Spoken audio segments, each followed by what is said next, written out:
Oh, I'm in a good mood. Somebody came up to me after a show this week and paid me the greatest compliment you could ever give me. I was at the Orny Casino in the state of Washington doing a show. I was there in November, and a guy came up to me and he said, I saw you in November, and I just have to say this. You lost at least 10 pounds. And I thought, thank you. That's the greatest compliment. You don't have to tell me I'm funny after a show. In fact, you don't have to tell me you saw so much new material since November. Just come up to me and say, hey, Orny, you lost at least 10 pounds. That's what I want to hear. What's Wrong with Orny Adams, episode 32. It is May 1962. An experiment is being conducted in the Elegant Interaction Laboratory at Yale University. Wrong, it's horse. 150 volts. That is incorrect. This will be at 3:30. The correct phrase is rich boy. Let me out of here. My heart's bothering me. Let me out, I tell you. Let me out of here. Let me out of here. And I got to be honest with you, I'm up on the scale. I don't think I've ever weighed more on the scale, but I agree. I look skinnier. I can't figure it out. I don't know where it's going. I'm not as muscular. My ass is shrinking. I have a shrinking ass. So where is it going? Does that happen to you? Do you ever feel skinny, but on the scale you're not skinny? What's wrong with scales? What's wrong with weight? What's wrong? If you ever ask yourself, what's wrong with Orny Adams? Maybe you're my friend. Maybe you're related to me. Maybe you've dated me. And you're curious, what is wrong with Orny Adams? Well, we're going to answer that in the next hour or so on episode 32, What's Wrong with Orny Adams? And this is a cautionary tale. Beware of charming people. Beware of charming people. We're going to discuss part of the clip that I just played a second ago. That's the Milgram study from 1962 at Yale University. More hotel art reviews. Let's talk about waiters and waitresses and tipping and who pays the bill.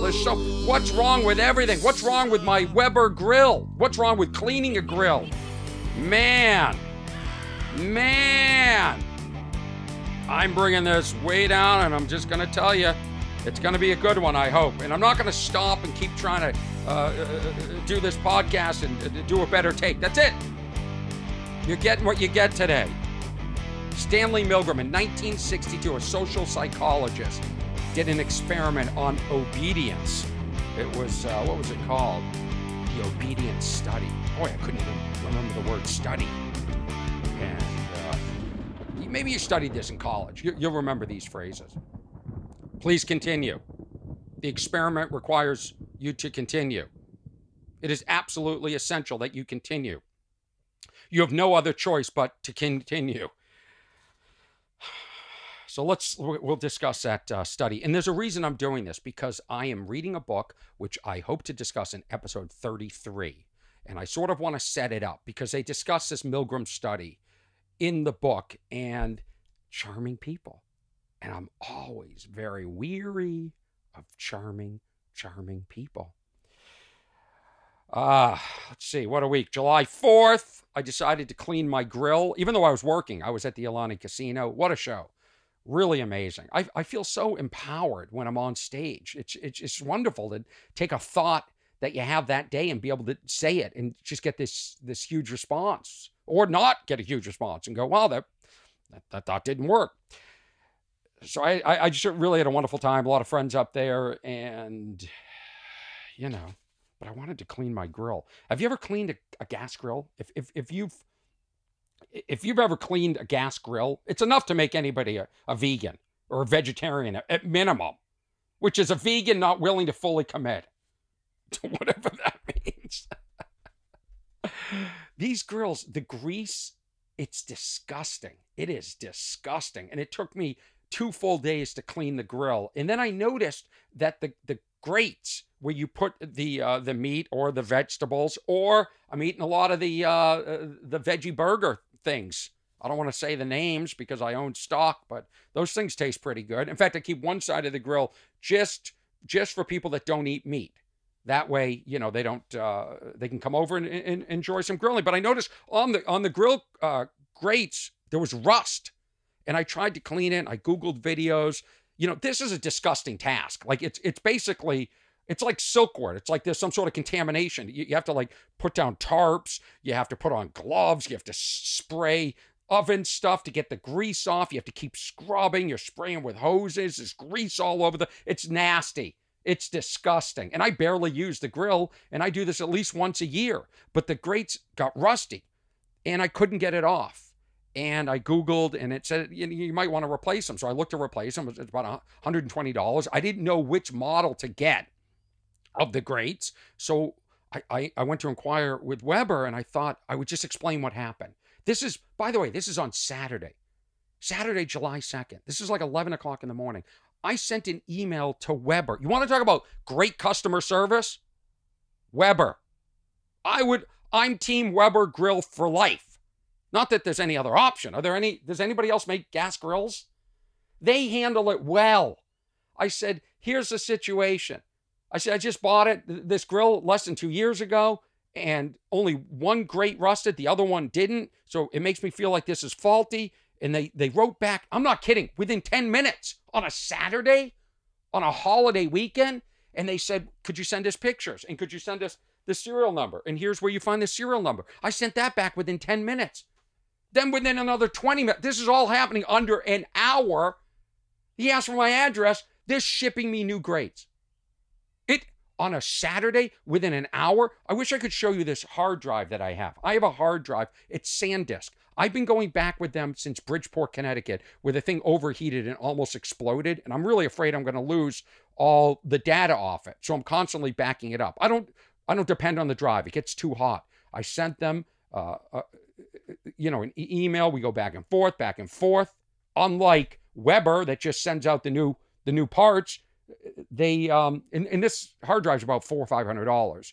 It's an SSD drive, no moving parts, and I need it for video editing, and I use it every day. And they're like, "Could you send it back, and we'll send you a new one?" No, I don't want to send it back. I don't want to stop my workflow. I'm working. I need the thing. Could you trust me? Take my credit card. If I don't return the old drive, feel free to charge me. Well, we've been going back and forth. I've now sent 2 or 3 follow-up emails. And nothing. Now, you know what? This podcast should just be about me contacting customer service. What I really should do is I should offer to contact customer service on your behalf. I'm really good at it. I helped my parents. They were overcharged, we think, for some tree service this week in Massachusetts, and I have to jump in. I'm really good. at it. But here's the thing. SanDisk should stand behind its product. And just like Weber did, just like the martini glasses last week. And believe me, I'm dealing with another big customer service issue. And don't get me started on my Delta Air miles. I want to maintain status. I don't know what's going on, how they're adding up my miles anymore. I'm so confused. It's chaos. It's crazy. Where's the green pen? I want to start checking off what we've gone over here. Grill parts, we're done. Thank you, Weber. Fantastic customer service. I just want to point it out when a company does it right, because it's really nice. It really is. We're going to go over hotel art at the end, and I'm going to tell you what I think is a funny story, which will become a bit I do on stage. I've got shows tonight in Los Angeles and tomorrow night in Los Angeles. I'm at the Laugh Factory. I'm at the Improv. I'm closing both shows at the Improv Friday, Saturday. First show. I don't know why I needed to say that, but it does feel somewhat like an honor, especially when you get sort of, dismissed by other venues. It's nice that they give me the honor. And those shows at the Improv have been killing. Just really wonderful audiences, and everybody's having a good time. Comics too.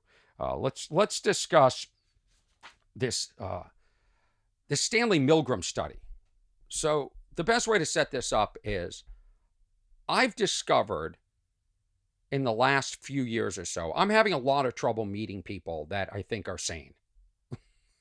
I think we all have issues, and I think maybe we tried to conceal these issues more when I was growing up. Now people are very sort of like, "Hi, nice to meet you. These are the medications I'm on." I used to do a joke about it. You go out on a date within 5 minutes, she's telling you what medication she's on, and you're under the table like Googling it. Now I don't do it anymore because that's probably insensitive. Like I'm shaming people on medication. Medication's great. Like I got the vaccine. I know that's not psychotropic. Is that the word? But whatever. You know, no shame in it. Just, you know what's weird? Some people do hide things. Like I'm watching this reality show. Hate to admit it, but I found on Discovery Plus, borrowing somebody's, you know, membership, my sister, that you can watch 90 Day The Single Life. And it is, dating is so messed up. It's amazing how everything is perfect. And then one person says one little thing and it's over. And now in my dating life, that's usually me. I have a skill to say one thing and just blow it all up. I'm way too honest. And I see what people, these secrets people keep. Like Brittany, she's dating 2 guys and she's trying to decide. And the first guy flies in from Canada and she finds out on night 1. They were childhood friends. They've been talking for months, if not a year. And on the first date, he reveals he has a child. This has never come up before. How did this not come up?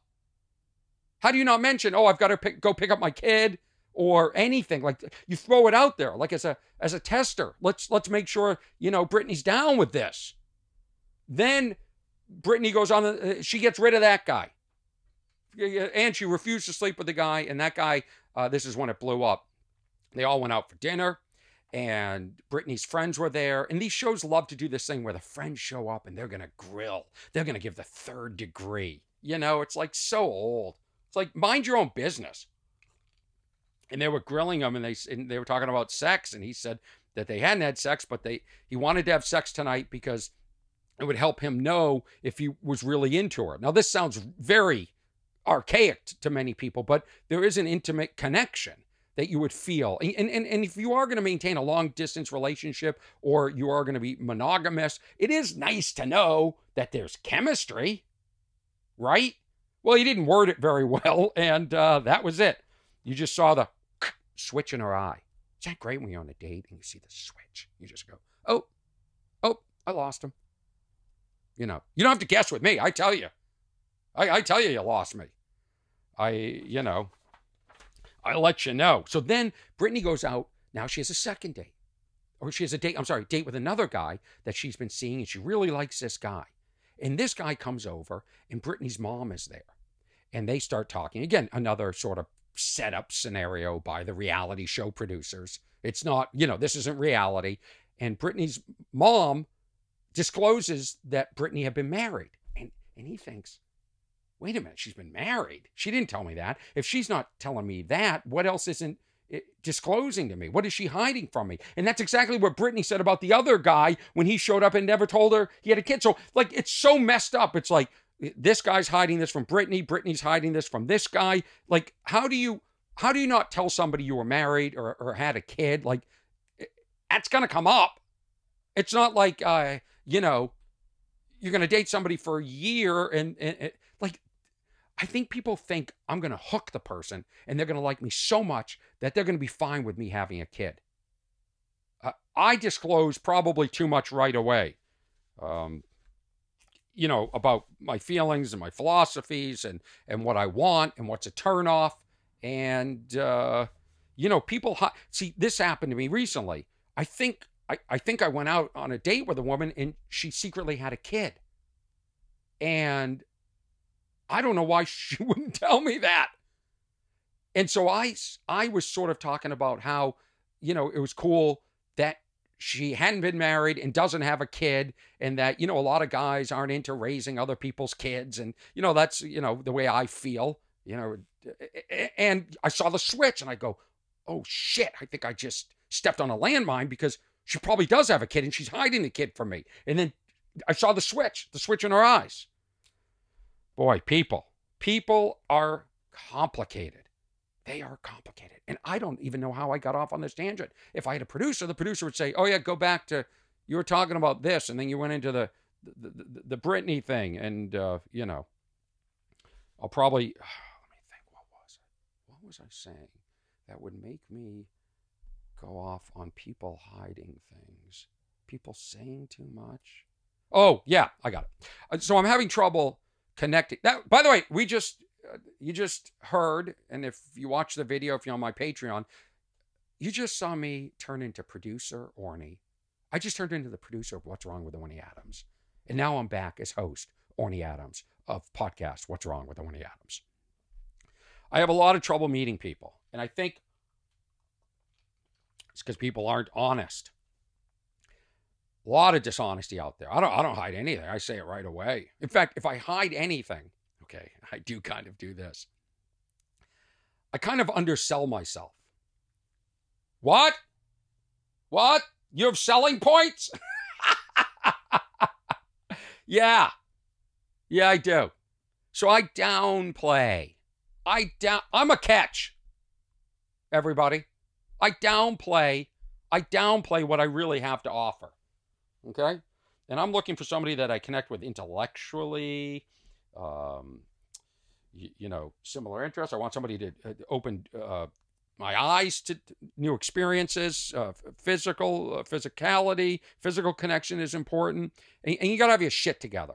I'm not looking to, somebody's still trying to find their way, or, I like motivated people. Anyway, so I have trouble connecting. And I was walking through the neighborhood, and there's this, she's an older lady. I would guess she's 70s. Maybe, late 70s, early 80s. Name's Ann. And Ann and I talk all the time. She has a couple of dogs. In fact, she's got a house that has access to this area that's this secret area in LA that people want to get to, but they don't know how to get to it. You can get to it through her backyard. So if I want to go, she'll let me go. But we were talking about her. She has a neighbor who is, as she describes, psychotic, that does these crazy things. And she told me, she said, you got to read this book. I don't want to say the name of the book. Sorry. Glad I stopped myself. Wow. Because I want to introduce it on podcast 33. And I don't want, because I know what you little sleuthies are like. You'll find out I'm reading something, and you'll go buy it and read it, and you'll scoop my story. And then you'll listen knowing more than I know, because a lot of you guys are smarter than me. So I don't want to say the name of the book, but there's a lot of nutty people out there. So, and I've always been weary, cautious, untrusting of charming people. Hollywood is built on charm. There's a lot of people that look you square in the eye and smile and say what you want to say. In fact, they don't say the wrong thing on a date. They know how to just sit there and smile and look at you and think, you idiot. I can't stand you. These people lie to your face without any sort of remorse or anything like that. In fact, do you lack empathy? Do you have that inner voice? Some people don't have that inner voice. Some people don't leave a party and think, oh, I think I said something to somebody that might have been offensive. They don't. They don't. They just don't. They lack it. It blows my mind. I do little tests like, am I empathetic enough? I'm very empathetic in some situations. Like if I see somebody that's blind, it breaks my heart for whatever reason. And I feel that person's pain. So sometimes I'm walking down the street and I feel somebody's pain. Is it osmosis? I just feel it coming at me. And then there are other times where I'm like, I don't think I'm empathetic enough. Like this building that fell in Miami. I'm trying to put myself in that situation, that I have a relative that died in that building collapsing. And I just can't do it. Like sometimes I can't imagine myself getting old, really old. I know a lot of you people think I'm old. I mean, really old. Like cane, wheelchair, looking like a shriveling up apple. I can't imagine it. And so I wonder if I'm having trouble putting myself in the minds of those people in Florida that lost loved ones, because it's too painful. And you sort of do it to protect yourself, because if you walk around all day with full-on empathy, I mean, you'll go nuts. You'll just cry. Like, have you ever thought about what it'd be like to be the president of the United States and have access to all that information? It'd be scary. It'd be scary to know what's really going on. And we're not talking about aliens. That was me taking a loud sip. I've discussed that. Now, when I was growing up, So in this book, they discuss the Stanley Milgram study, which I remember studying in college. Stanley Milgram was a social psychologist, went to Harvard University, was born in Brooklyn, was Jewish, and he did some interesting studies. He was very he couldn't understand like the Holocaust, like why those people obeyed orders, like Eichmann. Because when they went on trial, they said, we were just taking orders. We were just doing what we were told. And he was always curious, like, do people really do what they're being told if an authority figure tells them? He also did some other interesting studies. I wrote it down. The Small World experiment. Oh, these are experiments, really. Small World experiment where he took people in Omaha, Nebraska, and he gave them an envelope. And all I had on the envelope was the person's name. I think it was just the person's name, and I think that he told them they were in Boston, Massachusetts. And he said, get this to this person. Here's this envelope. Get it to this person. But you can only pass it on to somebody that you know, at least know by their first name. So, like, here's an example. If somebody said to me, okay, you live in Los Angeles, and I want to find out if you can get something personally to somebody in Omaha, Nebraska, I would, maybe I contact Larry the cable guy because he's from Nebraska. And then he contacts somebody that's in that town, whatever.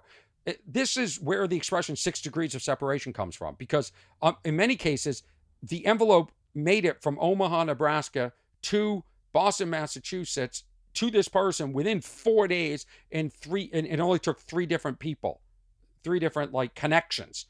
And on average, it was 6 connections. But there was a lot of, the study wasn't completely thorough according to critics, and he didn't follow every envelope, blah, blah, blah, blah. But it is interesting. We are really connected. This is pre-internet. This is in the 60s. Stanley Milgram did another study called Lost Letter.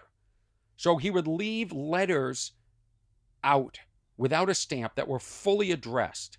And he noticed if it was fully addressed to like an altruistic group, like if it was like the Children's Hospital, it got mailed. But if he wrote like Friends of the Nazis, that was the recipient, people didn't mail it.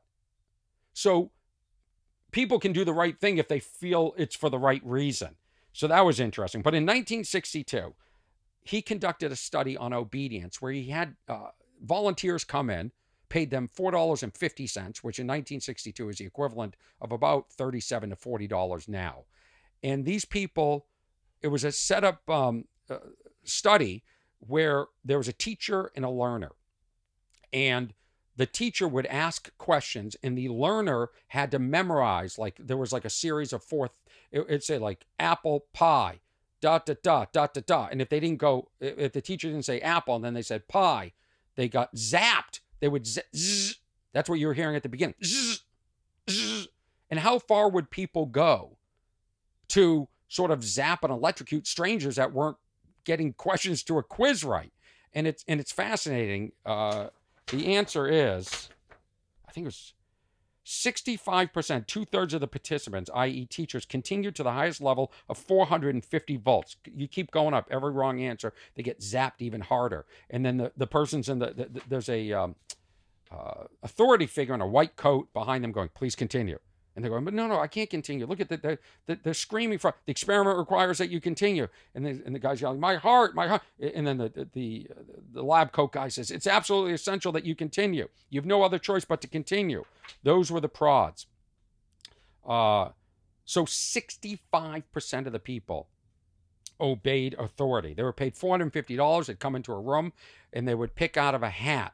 And the person who wasn't in on it, that's the teacher, picked teacher, and the other person picks learner. So what really happens is all the little pieces of paper say teacher, and then the learner just says learner. And the learner is a plant. The learner is not really being zapped, but these people don't know that. They don't know, and they're zapping these people. So let's watch a little bit of this.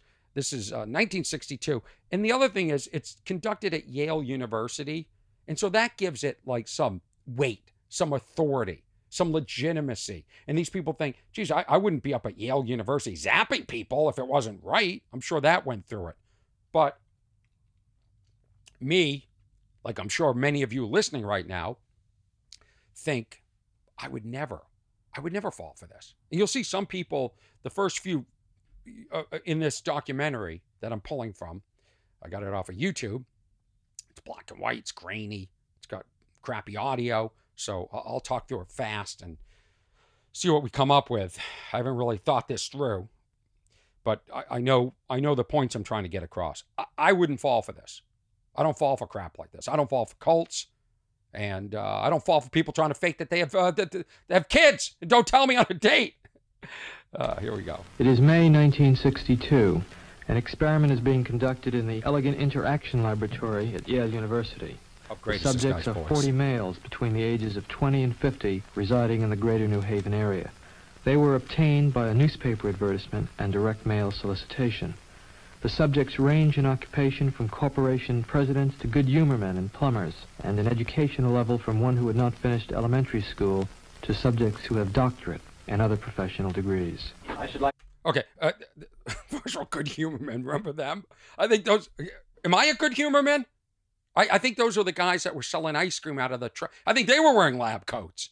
They look like they could have been running this experiment. I'm going to put up on the screen with me, too, the letter that went out, the solicitation offering to pay $4, and ready for this? 50 cents for car fare. Whatever car fare is in the 1960s. So here's the guy in the lab coat, and he is explaining, I'm going to try and back it up 2 seconds, to these people what's going to happen in this experiment. And direct mail solicitation. The subjects range in occupation... Oh, we did that already. Come on, Orny. Both of you a little about the memory project. Memory project. One theory is that people learn things correctly whenever they get punished for making a mistake. That's what I feel. The early stages of the test pass uneventfully. Incorrect. You'll now get a shock of 75 volts. So on the screen, here's a guy, and I love it. Everyone's dressed up. Everyone wore ties for the this experiment. And he's going through, and he's running the board. He physically zaps, and they can control how long they keep the zapper down for. So some people really fast. Other people held it down, like sadistically. Some people laughed when they did it. But he just zapped somebody, and then you'll hear them scream. Soft hair. He kind of did some yelling in there. Continue, please. That's the teacher. Incorrect. You'll now get a shock of 105 volts. That's the hard head. Just how far can you go in this thing? He's questioning the authority. What do you mean, as far as is necessary? To complete the test. Please continue. I sure don't know the effect of this thing, and I'm a little skeptical about electricity. The experiment requires that you go on, teacher. Please continue. Incorrect. 150 volts. Oh, Sad face. experimenter, that's all. Get me out of here. I told you I had heart trouble. My heart's starting to bother me now. Get me out of here, please. Continue. My heart's starting to bother me. I Continue. refuse to go on. Let me out. That's the learner pleading. And they played it was a tape. So there was no variable there. Like everybody heard him say the same thing. Stop, let me out. I have a heart condition. I told you I had a heart condition. And you see these guys, they're tormented by what should they do when they turn around to the authority figure. They're like, he's pleading. He says he has a heart condition. And the guy's saying, it's absolutely essential that you continue. The experiment, teacher, the experiment requires that you continue. And it's whether these people obey authority. When I was growing up, you were told to question authority. Question authority. That's what Socrates said. And then Timothy Leary said it in the 60s. Question authority. Right now, I think we question authority too much, and we have a lot of nutty. What am I thinking? Conspiracy theories. Everybody's caught up in conspiracy theories. The world's not that complex. Listen to me. I know. Orny, what's wrong with Orny Adams knows what's wrong. What's wrong with what's wrong. So let's get back to this. I think we ought to find out what's wrong in there first. He's questioning authority. That you continue, teacher. Well, the experiment might require that we continue, but I still think we should find out what the condition of the gentleman is. Now, as I said before, although the shocks may be painful, they're not dangerous. Look, I don't know anything about electricity. I don't profess any knowledge, nor will I go any further until I find out if the guy's okay. It's This guy's very absolutely essential polite. that you continue. Well, essential or not, this program isn't quite that important to me that I should go along doing something that I know nothing about, particularly if it's going to injure someone. I don't know what this is all about. Well, whether the learner likes it or not, we must go on until he's learned all the word pairs correctly. Well, you can sure have your 450 back. I didn't want it anyhow. So that's a guy who didn't finish the experiment. He stood up to the authority, which is, he was very polite about it. I would have been like, screw you, I'm not going to zap some guy. This is ridiculous. And I don't think you can do experiments like this anymore. I think that the ethics of psychology and experiments has outlawed this sort of thing. So here's another teacher. This guy's wearing a plaid shirt. It's the 50s. I think this guy starts smoking. I think he questions authority too. But you'll see, even they'll question, but then they go back to it. I think they also did studies in Vietnam that people, when their direct commander wasn't on the field or in the arena of war, they weren't directly there, they sometimes misfired. They missed their targets. They didn't kill the people. But when their commanding officer was there and said, fire, they fired. So people do listen to authority. And that's what the military is founded on. It's like you must blindly do what your commanding leader says to do. I believe that to be the case. I did not serve. If I'm incorrect, I apologize. Back to this 1962 Stanley Milgram study, Yale University, on obedience. The obedience study. Experimenter, that's all. Get me out of here. I told you I had heart trouble. My heart's starting to bother me now. Get me out of here, please. My heart's starting to bother me. I refuse to go on. Let me out. Continue, teacher, please. Go on. The next word is sad. Well, I'm not going on if he refuses to do it. The experiment requires that you go on, teacher. If he refuses, I won't. Whether the learner likes it or not, we must go on until he's learned all the word pairs. Take the check back. I'm not going to hurt the guy. No, the check's not the issue. It's absolutely essential that you continue. Well, he don't want to. I refuse to. So you have no other choice. You must go on. Yes, I have a choice. That is, if you don't continue, we're going to have to discontinue the experiment.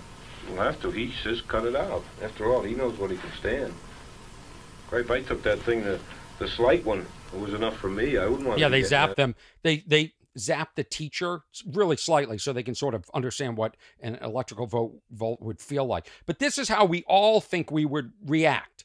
We would say, no, I'm not doing this. He said, I want out. My heart, I'm stopping. But 65% continued.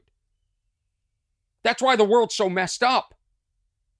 Because people, and that's why people are swayed by sick individuals, because they sort of put on the cap of authority. I'm talking about cults. I'm talking about world leaders. I'm saying that if 65% are willing to listen to an authoritative figure and continue and do something that they think is wrong because they don't feel the responsibility because the authority said, oh, it's okay.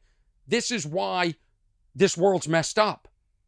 You have to question authority and then take action. But not, I'm not telling you to blow up the world. I'm not, Every time I got a wrong answer. That's my opinion. That's where I'm going to stand on it. There were powerful reactions of tension and emotional strain in a substantial portion of the teachers. One puzzling sign of tension was the regular occurrence of nervous laughing fits. 14 of 40 subjects showed definite signs of nervous laughter and smiling.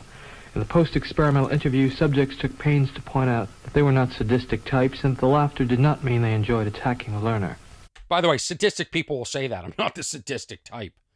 But you can, if you watch the experiment, there's certainly people that look like they're getting pleasure from this. Some people held that down low. Some people like that, and then other people and zap them longer. I'd like to tell you a little more about the experiment. First of all, the gentleman in there was not being shocked. He got no shocks whatsoever.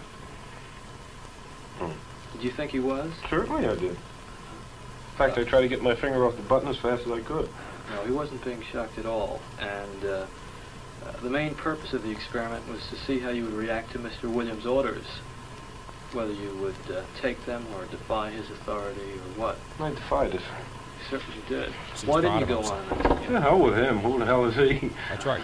He questions it. He's questioning even whether the authoritative figure really is even in authority, a position of authority. Cigarette? No, thanks. This is where the guy. In my mind, I was hurting that guy. See, I that's have to important. continue to hurt another human being. I don't believe in it. No matter what he had said. No matter what who said. Mr. Williams. The hell with him, Mr. Williams, or anybody else. He's lighting the cigarette. See, that's important. He believed he was hurting that person, and this guy has empathy. This guy has empathy. He said, I don't want to hurt another human being. Neil, you're gonna get a shock. 180 volts. I think this is a guy. This guy looks like Biff from Back to the Future. You know, he's got like a flat top or a buzz cut. He's wearing a white T-shirt. He's very bulky. This is a guy who would be we would consider threatening in those days. Physically, men looked different back then. That's the case here. And this guy, I think this guy keeps going. I can't stand the pain. Let me out of here. Can't stand it. I'm not gonna kill that man. There. You hear him hollering? As I said before, the shocks may be painful, but they're not He's in dangerous. there hollering. He can't stand it. What if something happens to him? The experiment requires that you continue, teacher. Yeah, but I'm not gonna get that man sick in there. I mean, he's hollering in there. You know what I mean? Whether the learner likes it or not, we must go on until he's learned all the word pairs. And notice they call him learner. Like they just sort of, that's what they do in war. They dehumanize the enemy. You know, that's why, like a lot of these racial slurs that you hear, derogatory terms towards Vietnamese people or Asians or people that we've had wars. Here's like the Russians, you call them Krauts. Or Germans, you call them Krauts because they eat a lot of sauerkraut. But you're mocking them, you're dehumanizing them, and they're calling the subject learner. It isn't like, hey, that's Bobby in the other room. Zap Bobby. Refuse to take the responsibility of getting hurt in there. He's in there hollering. It's absolutely essential that you continue, teacher. There's too many left here. And geez, he gets wrong here. There's too many of them left. Who's going to take the responsibility if anything happens to that gentleman? I'm responsible for anything that happens here. Continue, please. All right, next one, slow. Walk, dance, truck, music. Answer, please. Wrong. 195 volts. Dance. See how he continued? He continued. Continue, please.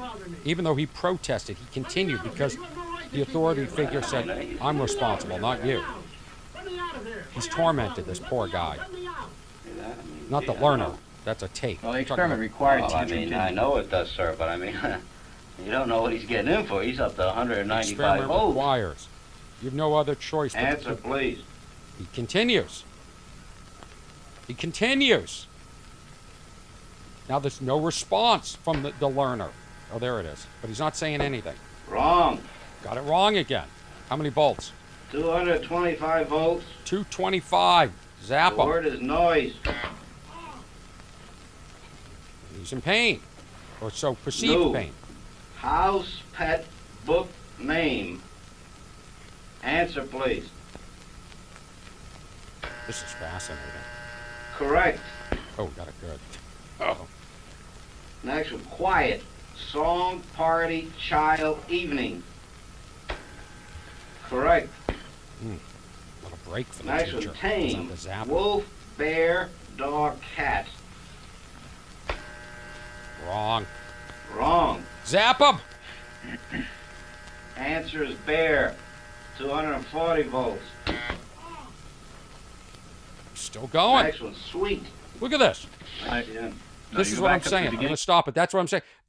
The authority figure, the guy in the lab coat, said, I'm responsible, not you. And that allowed this guy in his brain to make an exception. And even though he's the one with his finger on the button, you ever wonder how people execute people in prisons? Because they're not responsible. It's the state killing that person.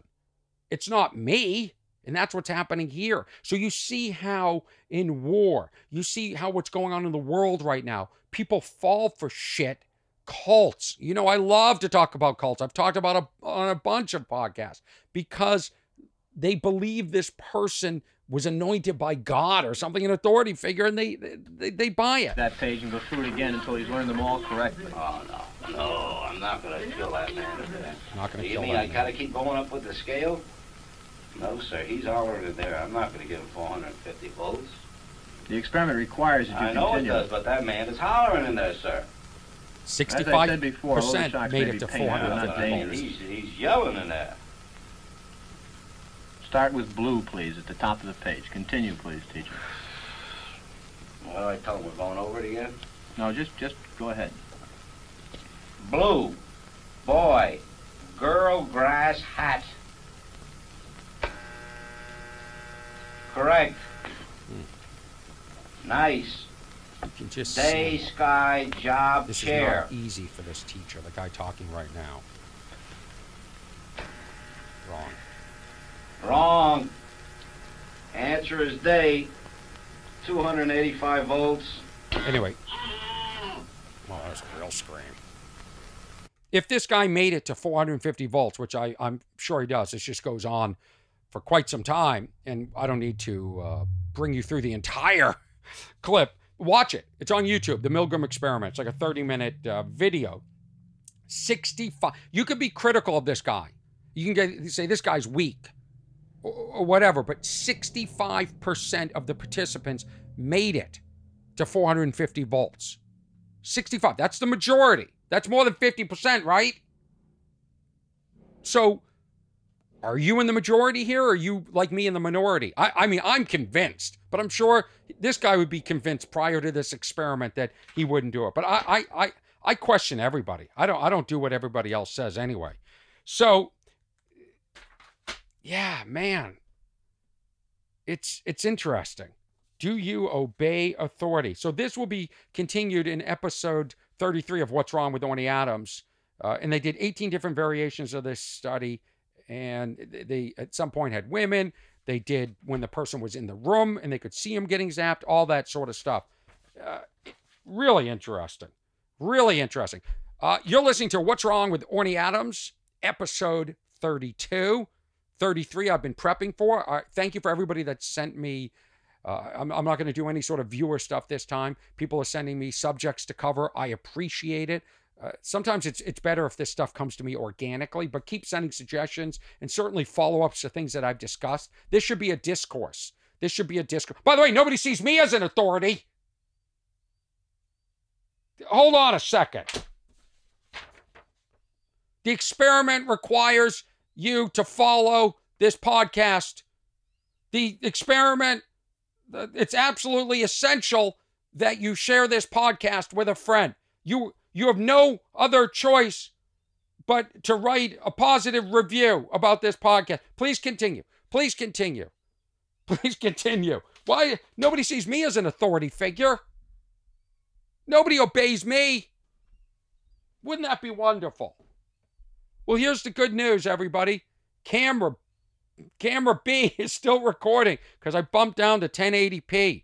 If you want to watch the video, it's all up on Patreon. I put up mini clips on my Instagram, my Twitter, my Facebook, all that sort of stuff, at Orny Adams. If you want to correspond with me, it's what'swrong@ornyadams.com. That's the email, what'swrong@ornyadams.com. I'm going to say it to that camera, what'swrong@ornyadams.com. Right up there. Look at me. Look at me. Look at me, babe. Looking square in the lens. What's wrong with Orny Adams? What's wrong at ornyadams.com. I'm always afraid I'm going to give out the wrong. Sometimes I give out the wrong email, and it's like, oh, geez, no. Now that's got to be edited out. Great. Stupid Orny. Stupid. The podcast requires you to post this on your social media. It is absolutely essential that you continue listening to my podcast. You have no other choice but to subscribe to my Patreon if you want to see the video. Listen, I don't want to be selling. Who wants to listen to a podcast where somebody's selling all the time and then the rest of the time the guy's complaining about nonsense? You're a humorist, Orny Adams. You're a good humor boy or man. Where's the funny? Well, I'll tell you something. Come see me on stage. Come see me on stage. Pretty special when I'm up there. Be at the Improv and Laugh Factory this weekend in Los Angeles. By the time this airs, probably too late to get tickets. But if I'm in your city, come see me. Find my specials. I don't know why my second special is no longer on Spotify. Another to-do. Another great to-do. Unbelievable. Really, it just never ends. And who wants to hear somebody just complain? Well, I guess that's what this podcast is about. So if you're listening, then I guess that should this has to be oiled or something. This is the arm for the microphone. Well, let's have a little fun. Do we have sound effects? Where are the sound effects? What's this? Yes. Well, this week when I was in the state of Washington, I was in a hotel and I had to review. Maybe I need Jazzy. Yeah, this is art review music, isn't it? Put me to sleep. Yeah. Here we are. What's wrong with Orny Adams? My name is Orny Adams. I'm also an art critic. I also find that art in hotel rooms kind of sucks. And it insults me. I'd rather have bare walls. And they're really on there. Sometimes they're not even. And I just think, wouldn't it be cool if there was a safe behind there? Do you think the artist... Well, I'll discuss it in this video in a second. This is called Down Dirty, this song. It's Down Dirty. Hey, I hope you're enjoying my podcast.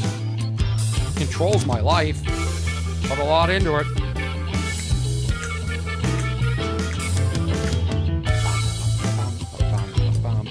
Alright, let's stop this. So it's not like a hard boom. Oh, I hate when people say boom, but I did slap the pad to stop that music. And this is there's a lot of equipment in here right now. This is Orny Adams, art critic. Here's a video. In fact, I may not even post this one on social media. This may just be a part of the What's Wrong package. So if you want to see this, you have to find the video on my podcast. I don't even know how funny. I'm starting to think maybe it's reached its end, hotel art, because the criticism seems to be all the same. Like, it's funny one or two times, but here, and I did this, I was rushing. I had to jump in a car and go to my show, and I thought, I better shoot something now because I'm leaving early in the morning. The lighting looks good. Let's just do something. And I actually did about 6 takes, and I blended them together. I didn't think any of it was good. I was going to scrap it. And then I sat down, I thought, let me try and edit it. Maybe, because I notice on TV, like reality shows, they take a lot of crap and they make it interesting through editing. You can make uninteresting content interesting through really great editing. So I tried here. This is 2 minutes, and I'll probably just let it play. So I'm in a hotel to set it up for the people listening. I'm in I guess a semi-suite. It doesn't look like it was really a bedroom initially. It looked like it was a conference room, and now they just threw a bed into it because they're not having conferences anymore. You know, it had like electrical sockets in the middle of the floor where there probably was like a meeting table or something. So this just like a mishmash of stuff. Like, I don't understand. Like, it feels like there was an initial interior designer, and then somebody else came in and put other pictures up there. There's like modern art, and then there's quaint sort of, you know, we're on the coast type of art. Here we go. This is me. This is actually I filmed this on July 4th, and I'm bringing it to you right now. I'm at the Hilton in Vancouver, Washington.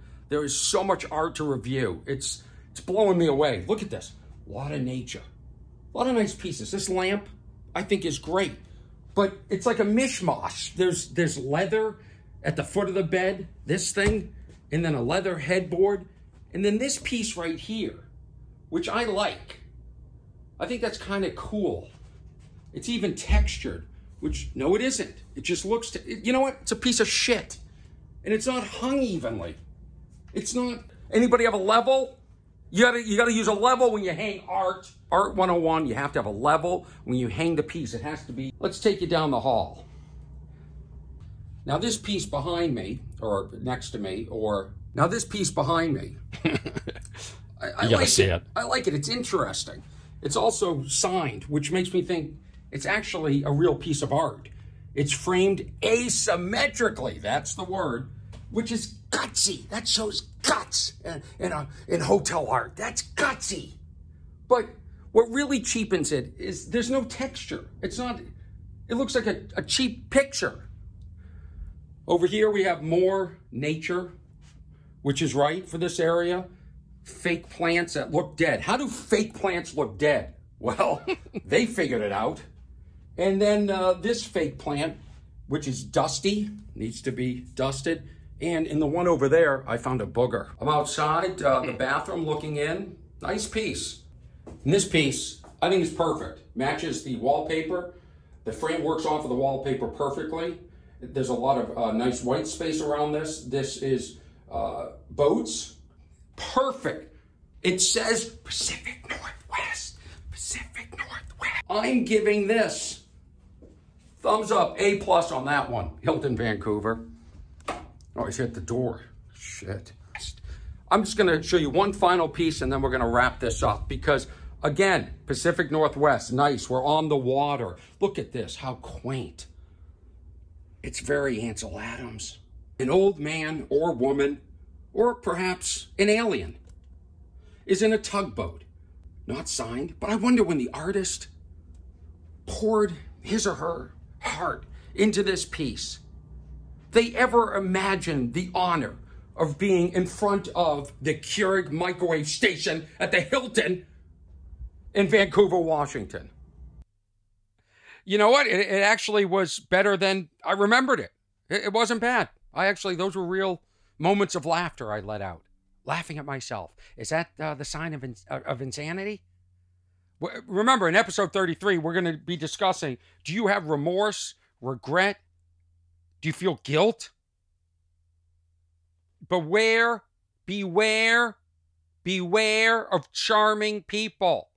A lot of charmers out there. I'm skeptical. In fact, I think I'm skeptical of all of them. I think they're hiding something. A lot of people hiding behind like this smile, this nod and a smile. That bullshit. Hey, whoa, transition music. What can I, what's this one? Hey, no, that's wrapping up music. I don't want to play rap. I don't want to rap. I'm not ready to get out of here yet. I need some new songs. What's this? Love Life. I like maybe vintage pop. Love Life. I use all these on different episodes. Anyway, I'm bringing this down.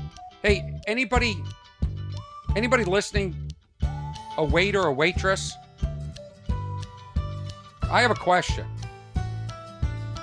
When you get a good tip, do you go back and thank the person? I'm a very generous tipper. I usually start at 25%. And if it's a low bill, like what if a bill's like $42, I might leave 60. Do you think maybe somebody could come back and say thank you? And then if a bill's several hundred, you know, and I'm pretty easy to wait on. When I was a waiter, yes, can you believe it? I waited tables in a past life. In college, Italian restaurant, Paparazzi in Boston. That's a part of my history.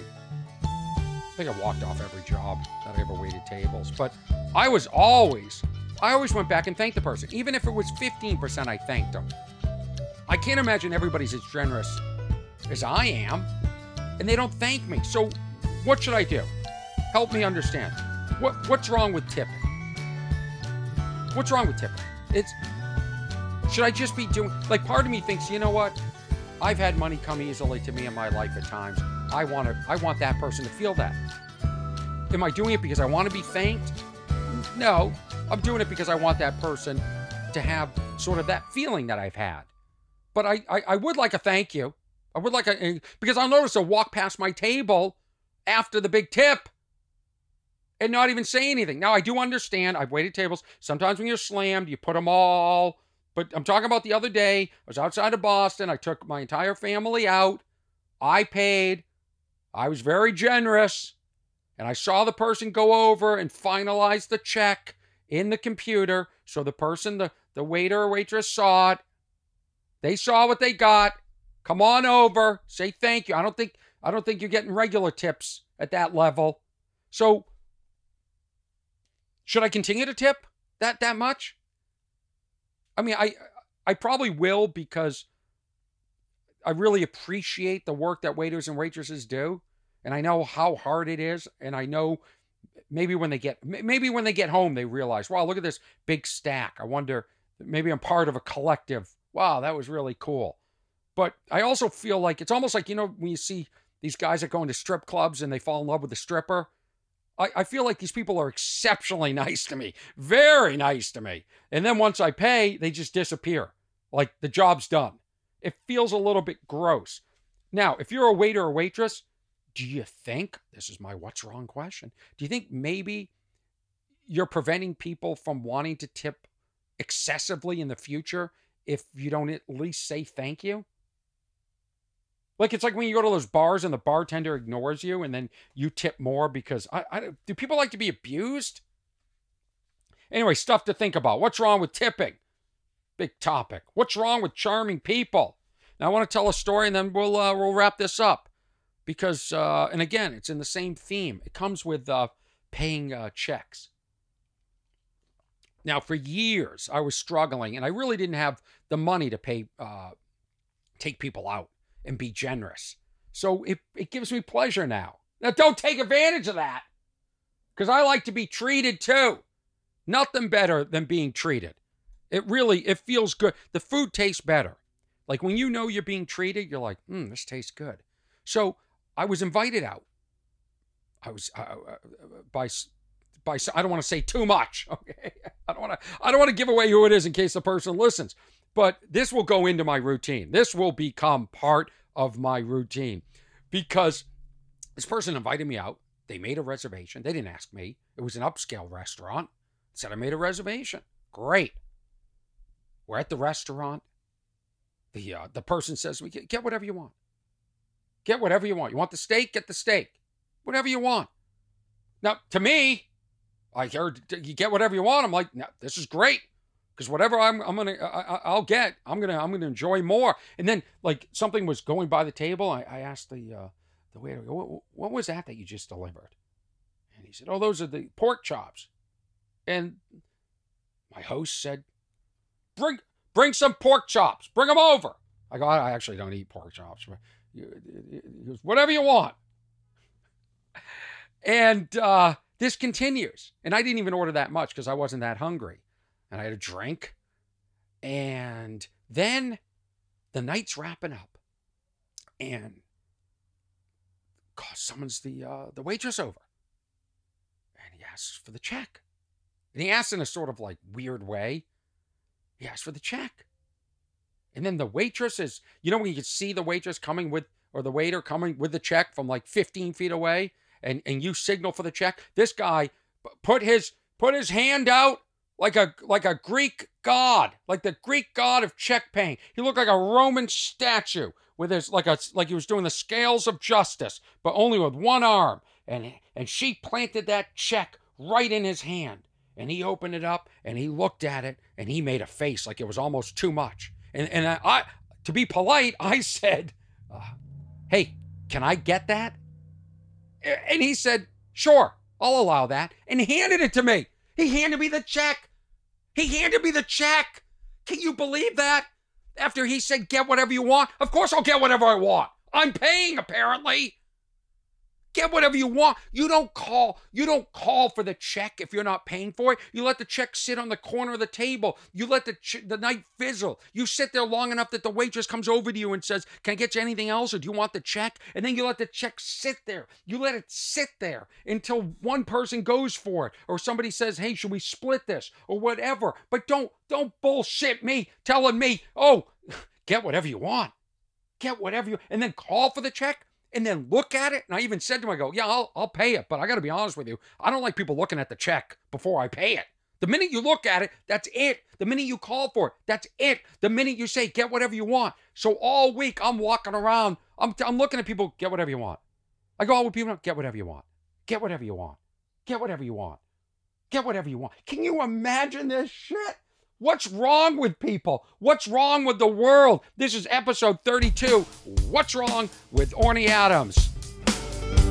What's name, Cal? Orny. Orny. Adams, Adams. Put them together and What do you got? We got it. Thank you, Weber Grill, for having exceptional customer service. What's wrong with charming people? What's wrong with obeying authority? What's wrong with hotel art? What's wrong with tipping and not getting a thank you? And what's wrong with somebody calling for the check and then not paying it and inviting me out? Holy cow, can you believe that? So if you're ever out with me, I'm gonna tell you, get whatever you want, but you're probably gonna pay. Episode 32, What's Wrong with Orny Adams? Keep in touch. The email's what'swrong@ornyadams.com. And then there's a website, teamwhat'swrong.com, which we are developing, and that's the portal for everything. What's wrong?